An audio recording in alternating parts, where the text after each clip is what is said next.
आलं होतं? कुठे कोण? मी आईंच्या खोलीत होते, त्या खिडकीतनं मला एक गाडी जाताना दिसली म्हणून विचारलं. बरं मग? नाही, कोण आलं होतं? नाही तर वॉचमनला विचारायचा प्रश्न तू मला का विचारतेस? कारण तुझा संबंध नसतानाही विनाकारण अनेक गोष्टींमध्ये नाक खुपसतेस तू आणि बारीक सारीक लक्ष ठेवतेस त्या गोष्टींवर, म्हणून. नेत्रा, तुला इथे भेटायला कोणी येणार नाहीये ना, मग तुला काय करायचंय? मग तुला भेटायला आलं होतं का कुणी? तुझा काय संबंध आहे त्याच्याशी? हे बघ, आधीच तुला सगळी कामं एका हाताने करावी लागतात, त्याचा इतका त्रास होतोय, त्यात आणखीन हा विचार करून का त्रास करून घेते स्वतःला? बापरे, माझी कधीपासून एवढी काळजी करायला लागलीस तू?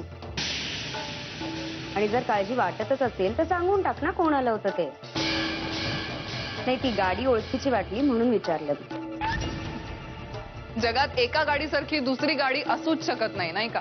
प्रिया, तू स्वतःच आरोपी असल्यासारखी का कारण देतेस? सांगून टाक ना कोण आलं होतं ते. ए, तुला आधीही सांगितलंय, मला आडवी येत जाऊ नकोस.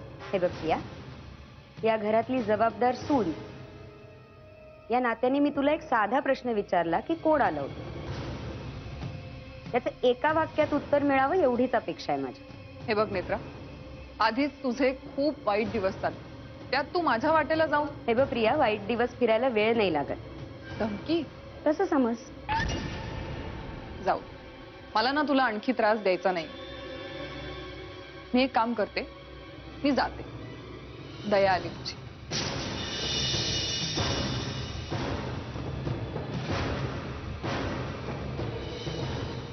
आणखी विचार करून त्रास करून घेऊ नको स्वतःला इतका. मी सांग, सत्यजितच्या ऑफिस मधून एक माणूस आला होता त्याला भेटाय.